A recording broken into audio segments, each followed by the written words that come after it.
Hi,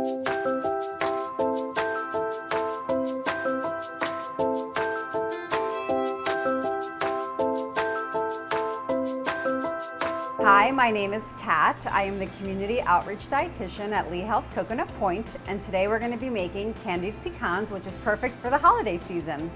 So we're going to go ahead and start with 2 cups of pecans, which I have right over here on parchment paper. Easy cleanup. We're going to take a little coconut oil and pour the coconut oil right over the pecans. You can use any type of nuts.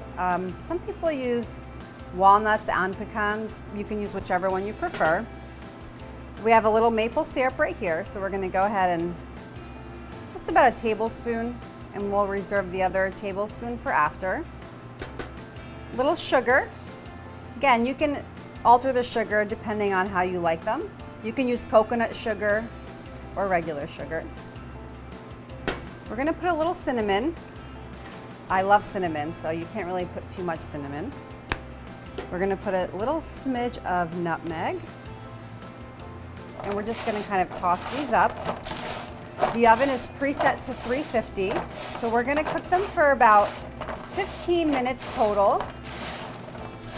Halfway through, we'll just check on them and maybe rotate the pan a little bit in the oven.